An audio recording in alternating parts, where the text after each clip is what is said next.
कार्तिक महात्म अध्याय 11। कथा शुरू करने से पहले हमें अपने गुरु महाराज जी का ध्यान करना चाहिए। गुरुर् ब्रह्मा गुरुर्विष्णु गुरुर्देवो महेश्वरा गुरुर् साक्षात् परब्रह्म तस्मै श्री गुरुवे नमः। इसके बाद हमें गणेश जी महाराज जी का ध्यान करना चाहिए। बोले गणेश जी महाराज जी की जय। और कथा का श्रवण करना चाहिए। कथा सुनते समय अपने हाथ में चावल या फूल कुछ चीज़ अपने हाथ में रखनी चाहिए, जिससे कथा का पूर्ण फल मिले। और कथा सुनते समय हुंकारा जरूर भरें। तो शुरू करते हैं। कार्तिक महात्म अध्याय 11। बोलिए गणेश जी महाराज की जय। एक बार एक गणेश महाराज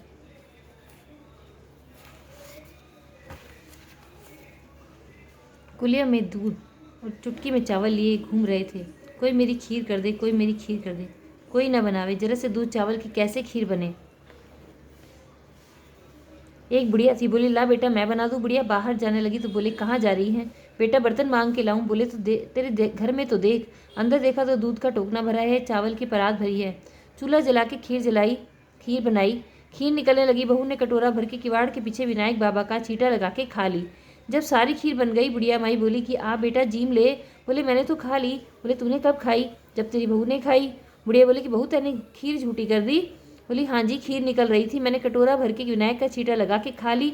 विनायक ने बुढ़िया बोली कि अब मैं क्या करूं। गणेश जी बोले कि खा ले और बांट दे। बुढ़िया खीर बांटने लगी। दुनिया में चर्चा होने लगी कि कल तो यह भूखी मरती थी, आज तो खीर बांट रही है। झोपड़ी को लात मारी, महल हो गया, खूब दर हो गया। जैसे विनायक बाबा बुढ़िया पे कृपा करी, ऐसे हम सब पे करना। कहते सुनते हुंकारा भरने वालों पे करना। बोलिए गणेश जी महाराज की जय। कार्तिक के ठाकुर की जय। तुलसी मैया की जय। कार्तिक महात्म अध्याय 11। नारद जी ने कहा, देवताओं से पराजित होकर जो दैत्य पहले पाताल में थे, वे भी जलंधर का आश्रय लेकर निर्भय होकर पृथ्वी पर आ गए।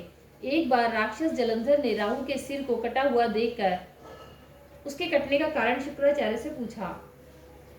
शुक्राचार्य ने समुद्र मंथन की कथा सुनाई और राहु के सिर कटने, रत्न हर लेने और राक्षसों के पतन का वर्णन किया।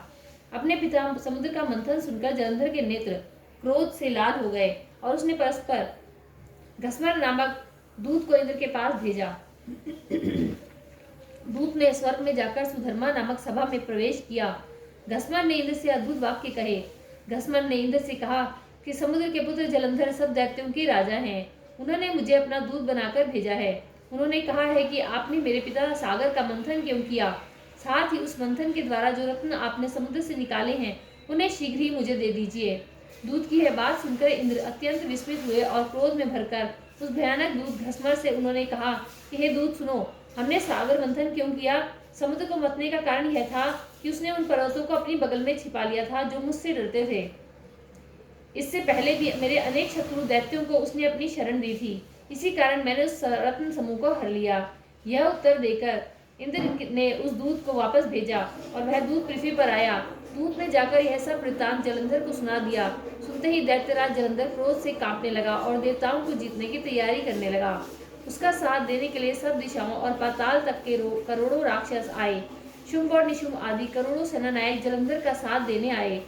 जलंधर ने स्वर्ग में जाकर नंदन वन में अपना डेरा डाला और इंद्र की अमरावती को चारों ओर से घेर लिया। दैत्यों की बहुत बड़ी सेना को देखकर देवता भी युद्ध के लिए तैयार हो गए। उन्होंने कवच धारण किए और अमरावती से निकल पड़े। देवता और राक्षसों की सेनाओं में युद्ध होने लगा। दोनों सेनाओं के गिरे हुए हाथियों, घोड़ों और रथ सवारों और पैदल सैनिकों को खून बहने लगा। ऐसा युद्ध हो रहा था जैसे समर भूमि बादलों से घिर गई हो। युद्ध में मारे गए राक्षसों को शुक्राचार्य मृत संजीवनी मंत्र पढ़कर जल छिड़ककर जीवित कर देते थे। इसी प्रकार बृहस्पति द्रोण पर्वत से दिव्य औषधियां लाकर युद्ध में मारे गए देवताओं को जीवित कर देते थे।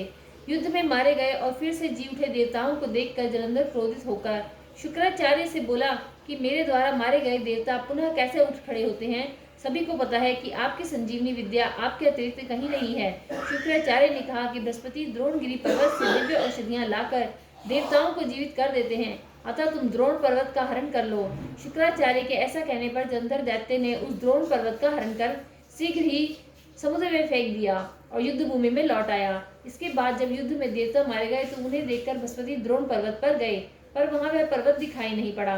जब उन्हें ज्ञात हुआ कि जलंधर ने द्रोण पर्वत का हरण कर लिया है तो बृहस्पति भय से व्याकुल हो गए और वे देवताओं से बोले कि भागो, यह दैत्य भगवान रुद्र के अंश से पैदा हुआ है, अतः इसे पराजित नहीं किया जा सकता। यह इंद्र के ही उपद्रव से उत्पन्न हुआ है और इंद्र को ही इस उपद्रव का परिणाम भोगना ही पड़ेगा। बृहस्पति की बात सुनकर यह सब देवता व्याकुल हो उठे और दैत्य द्वारा मारे गए जाने के भय से दसों दिशाओं को भाग गए। देवताओं को भागता हुआ देखकर समुद्र का पुत्र जलंधर दैत्य की अमरावती में प्रवेश करता चला गया। जब दैत्य ने अमरावती में प्रवेश किया तो उसने देवताओं को बहुत सताया। तब इंद्रादिक देवता सुमेरु पर्वत की गुफा में जाकर रहने लगे। इसके बाद उस दैत्य ने इंद्रादिक देवताओं के साथ सब अधिकार शुंभादि दैत्यों को अलग अलग सौंप दिए। कार्तिक महात्म अध्याय 11 संपूर्ण। बोली कार्तिक के ठाकुर की जय, तुलसी मैया की जय। शुक्रवार की कथा। एक सास बहू थी। बेटा काम धंधा किया करता, महीने 2 महीने में आया करता था। सास शुक्रवार की मूर्ति सिंहासन पर बैठाकर पूजा करती थी। एक दिन सास बोली कि मैं तीर्थ घर नहीं जाऊँ, तुम मेरे शुक्रवार की पूजा कर लेना। सास चली गई।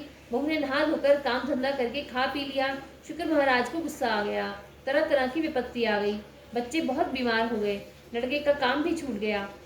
बीमारी में सब पैसा भी खत्म हो गया। घर में झाड़ पोंछ कर शुक्र महाराज की मूर्ति को कूड़े में डाल आई। लड़का बीमार हो गया। सास तीर्थ करके वापस आई तो घर को देखकर बहुत दुख हुआ। रात को सपने में शुक्र महाराज ने कहा कि तेरी बहू ने मेरी पूजा नहीं करी है, सारा धन नष्ट हो गया है। सुबह उठकर देखे तो शुक्र महाराज की मूर्ति नहीं है। बहू से बोली कि शुक्र महाराज की मूर्ति कहाँ है। बहू बोली कि मुझे तो नहीं पता। सास घर बुहार कर कूड़ा फेंकने गई तो वहाँ शुक्रवार की मूर्ति पड़ी मिली। वहां से उठाकर नहलाकर बड़े प्रेम से पूजा की, आरती की, विनती की। सास बहू दोनों शुक्रवार के व्रत करने लगी। लड़के का काम लग गया, बीमारी ठीक हो गई। बेटा बोला कि हमारी बुद्धि खराब हो गई थी, कूड़े में शुक्रवार की मूर्ति को फेंकाए। सास बोली कि हे शुक्र महाराज, जैसे बेटा बहू से रूठे हो ऐसे किसी से ना रूठे। ऐसे सास ने आई, ऐसे सबके आई हो, कहते सुनते हुंकारा भरने वालों के। बोलो शुक्र महाराज की जय।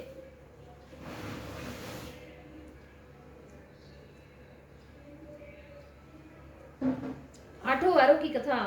एक माँ बेटा थे। माँ गंगा जी नहाने गई तो बहू से कह गई कि मेरे बेटे को सुबह रोटी दे दियो।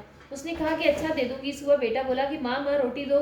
बहू बोली न माँ है न रोटी, कमा के लाओगे तभी रोटी दूंगी। मैं बोला भगवान मैं तो कमाना न जानूं, लेकिन बहू नहीं मानी।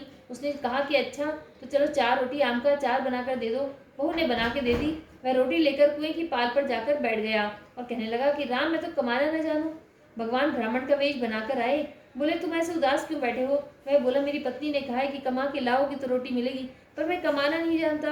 ब्राह्मण बोले कि भैया कमाना तो मैं भी नहीं जानता, पर हाँ मैं 8 वारों का नाम जानता हूँ जिससे तेरे अटूट भंडार हो जाएंगे। चावल के दाने और पानी की घंटी ले लो, ढके बर्तन को उखाड़ो, औंधों को सीधा करो। ब्राह्मण ने कही, उसने सुनी। इतवार, सोमवार, मंगलवार, बुधवार, बृहस्पतिवार, शुक्रवार, शनिवार 8 वारों का आसरा, भरियो पीहर सासरा। अटूट भंडार होते चले गए। घर पहुंचा। बीवी बोली क्या लाए हो। उसने कहा कि 8 वारों का नाम लाया हूँ। बीवी ने सोचा कि चलो कुछ तो लाया है।